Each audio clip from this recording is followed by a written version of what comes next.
এই এক সপ্তাহ আমার সাথে একই ঘরে থাকতে হবে। হ্যাঁ, একই ঘরে থাকার জন্য থাকছি। শুধু তাই না, আমি আপনাকে যা বলবো আপনি তাই করতে হবে। যা বলবেন মানে? দেখেন, আমি যার তার গল্প লিখি না, আর আমাকে দিয়ে গল্প লিখলে আপনি খরচে কুলাইতে পারবেন না, অনেক টাকা খরচ করবেন।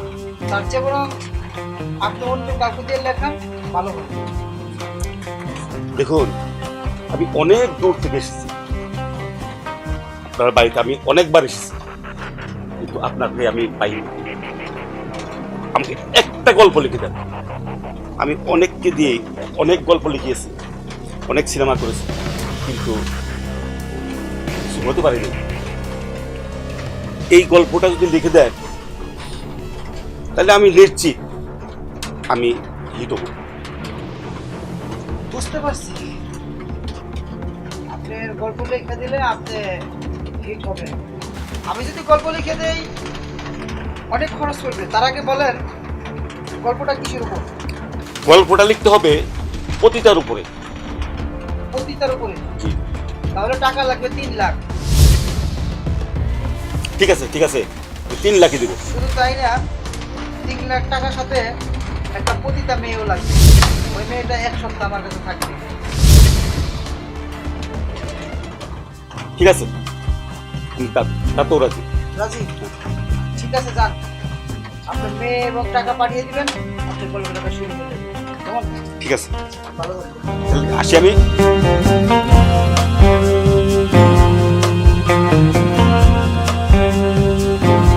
কেউ কি আছেন? এক্সকিউজ মি, কেউ কি আছেন?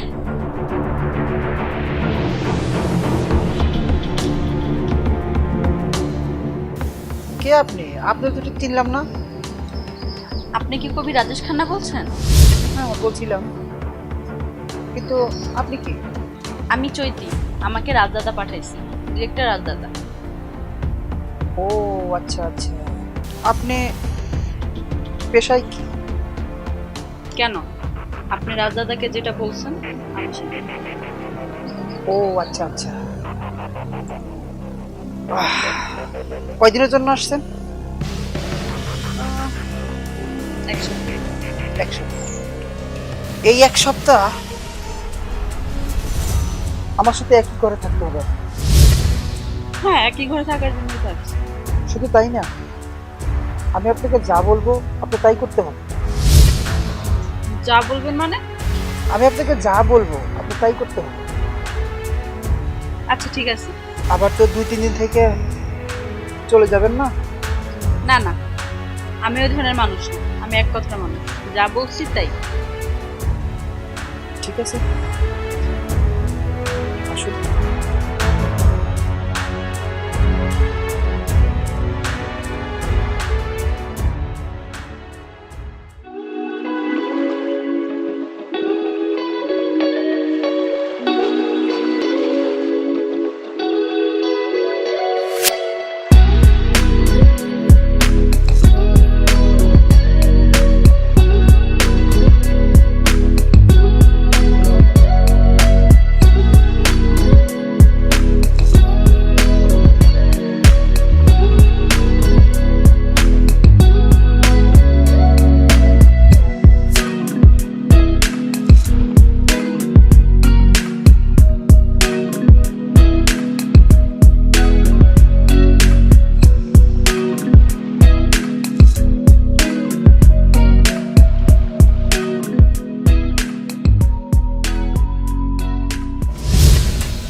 না, ঘুমাইনি, আপনার জন্য বসেছিলাম।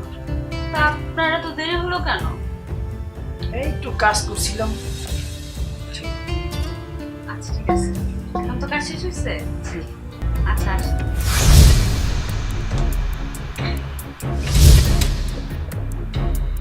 কি হলো, আসেন। আসেন? কোথায়? আমার কাছে আবার কোথায়? আসেন। ওখানে কেন যাবো? আরে কেন যাবেন মানে আমাকে আপনি নিয়ে আসছেন কেন? আমাকে তো শুধু শুধু আর এখানে বসায় রাখার জন্য আনেন নাই, আনছেন? আসেন। না, আনছি কাজের জন্যই। তো কাজটা সারেন, কাজটা না সারলে কিভাবে হবে? না, ওইসব করতে হবে না। না মানে আপনাকে সেই কখন থেকে বলতেছে আসেন আসেন, আপনার কোনো গুরুত্বই পাচ্ছি না। আপনি আমাকে এখানে নিয়ে আসেন কেন তাহলে? আপনি এত কিছু বুঝবেন না। আপনি একটা কাজ করেন, আপনি এখানে ঘুমিয়ে পড়েন, আমি সোফায় ঘুমাচ্ছি। সোফায় ঘুমাবেন মানে? আমি এখানে ঘুমাবো, আপনি সোফায় ঘুমাবেন কেন? তাহলে আমাকে কেন নিয়ে আসছেন? আর দেখেন, আপনার পতিতা হতে পারে, কাজ ছাড়া টাকা নেই।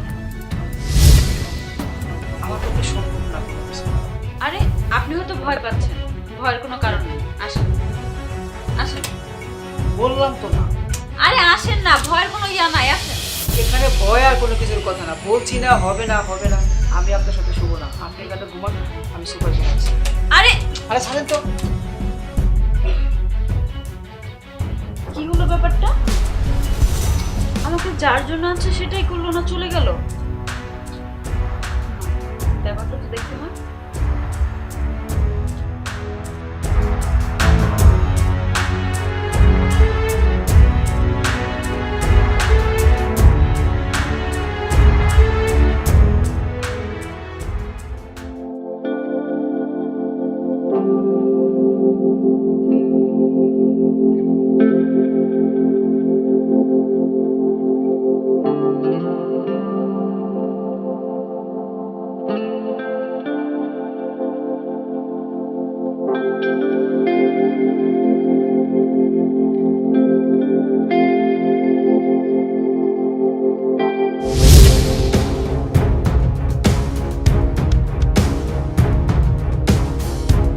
তুমি তুমি এখানে কেন? আচ্ছা, আপনি কাল রাতে কেন এরকমটা করলেন আমার সাথে? দেখো,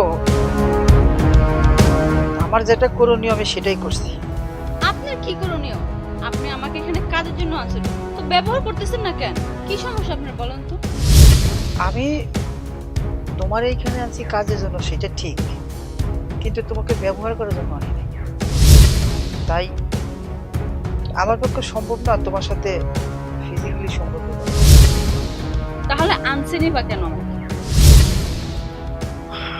সে অনেক কথা, যাক বাদ দাও সব, যাও তুমি যাই রেস্ট দাও। না, আমি এখান থেকে এক পাও নড়বো না। আপনি আগে আপনার কথা বলবেন আমাকে কেন এখানে আছেন, তারপর আমি এখান থেকে যাবো। আচ্ছা বাদ দাও না ওসব কথা, তুমি এখন যাও। আচ্ছা, তা না হয় বাদ দিলাম, কিন্তু আপনি এখনো বিয়ে করেননি কেন?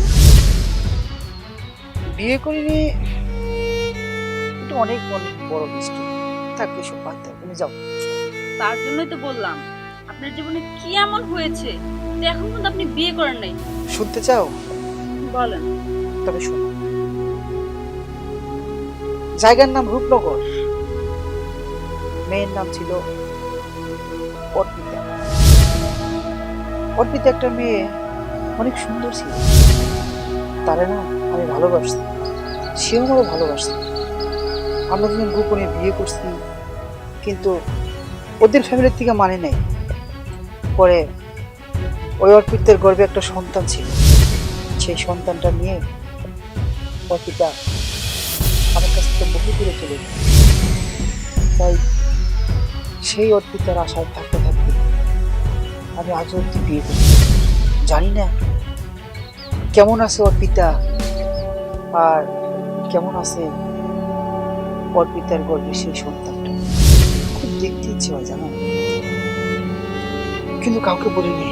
এবার বলেছো কেন বিয়ে করি? এই জন্য বিয়ে করি। হ্যাঁ, এবার হয়েছে, বুঝেছি।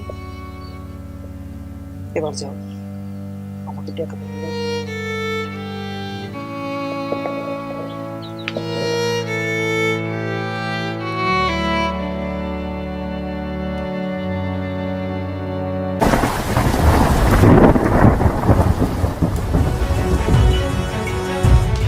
চৈতি,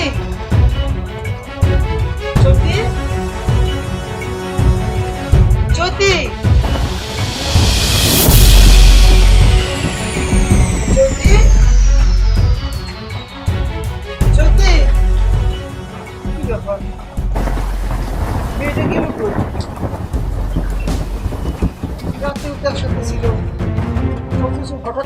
গল্পটা তুমি লিখতে না? হ্যাঁ?